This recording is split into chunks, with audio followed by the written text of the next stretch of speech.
Are you struggling with the Godskin Duo and finding him impossible to beat? And maybe dying a handful of times, like myself? Then don't worry guys, I've got you covered with the ultimate tips and tricks guide for the Godskin Duo, and hopefully able to help you guys get through the fight. Let's get into things. So to begin with guys, you're going to be in Crumbling Farum Razula for this bit, and if you are after this guide, you probably know how to get to them by now. You can see my setup of what I'm running here, and in addition here's my talisman and my items that I'm using, although I'm actually only using the physique and the health for the most part with one flask for the magic. Also guys, be sure to like and subscribe and check out my Twitch stream if you want to see me live stream Elden Ring and other games as well, like Hogwarts Legacy and many others. Anyway, let's get into things here. So we're going to be entering this fight and going to go straight for well, actually we're going to run away from the apostle right here, the slimmer one. Now we're just trying to separate him as much as we can. We're going to be focusing our efforts here on the noble, the larger one here. And yeah, it's such a pain in the arse boss fight, this one. This one took me hours. I live streamed this one on Twitch, and yeah, it did take about at least 4 hours. So not ideal that, but we're going to dodge past that thrusting attack right there. Careful of these flames as well. You can roll right through these, and you can roll either side, but normally it's just safer to roll through them. Now this is already phase 2 for the noble, so what you want to do is stand behind one of these pillars here, and once they break it, don't get too close here, as you see I do, and get knocked back. But you want to just stay at the edge of the pillar there. Careful of the thrusting attack again. Roll out the way of that.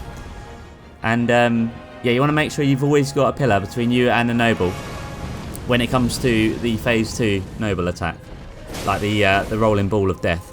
I don't really know what its official terminology is. This one you want to be careful here. This one's normally easier, just to dodge out the way or run away if you have the reaction like a cat. Now you want to be careful of the other one as well. The apostle does chuck fireballs and does occasionally attack you as well, so just try and make sure you can always see the apostle. Again, just make sure you're aware of where you are for the thrust attack. Actually, maybe not attack at the end of that, but sometimes if you're quick enough and if you're in the best position, you can do. Now I nearly die here, and it wasn't ideal. This isn't the best run, but this is the best run I had, sorry, but it wasn't the absolute best run out there. So again, I leave myself vulnerable here. It's very hard to heal. Always try and heal behind a barrier if you can, because I'm kind of stuck in a bit of a cycle there. But again, we're just dodging out of the way. There you go, perfect. And you can punish, but I'm actually waiting. I'm only attacking in phase 2 for this roll here. So I'm waiting for the roll to finish. Oh, I do go for an attack again. I'm just not learning from mistakes here. We do just about avoid this thrusting maneuver. Gonna just go for the attack right here as he prepares his next attack. And you can roll out the way of that because you see the debris flying everywhere and the rippling effects. You want to make sure you're not getting hit or caught by that. Now this fight, once you get into the rhythm, it's actually alright. You just always want to make sure you can keep your eye on the apostle while you go for the noble. And I found you can put the apostle to sleep, and the noble to be fair, which makes this fight a lot easier. But yeah, keeping him asleep was the hard bit. So yeah, again, we're just waiting for the opening here, which you can actually go for the attack, like I did there, although you get hit again. I have far from a perfect run. If you guys don't know, I'm quite a noob at this game. I'm quite bad, but you know, a beginner giving a tutorial, you know, always helps. So again, I do go for the hit here. Not really great, but we're just kind of, you know, learning from these attacks right now as much as we can. Again, he's going to go for the body slam, so we can punish that if we're close enough. We're not in this occasion, but yeah, you want to just keep your distance, try and maintain a good safe distance from yourself and both the Godskins. But there you go, nearly beating him for the first time here. He's going to go into his roll here, so again, behind a pillar, and you just wait here. Now I'm going to heal up. This is a great chance to heal up. The other one normally freezes at this point. Again, I go for the hit when I really shouldn't. But now I can finish him off, and there you go. So I've obviously not learned my lesson yet. Watching this back, I feel like I have. Now, I do go for a couple of hits here. Try and take out the apostle in the meantime. Get myself very close to death once again. I need to be careful. But when it's just one, it's a lot easier to avoid them. Roll through the fireball.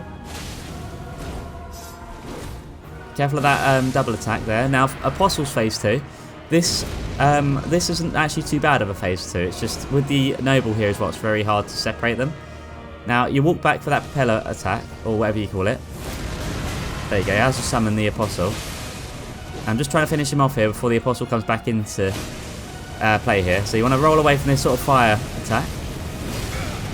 Oh, there is a Noble now.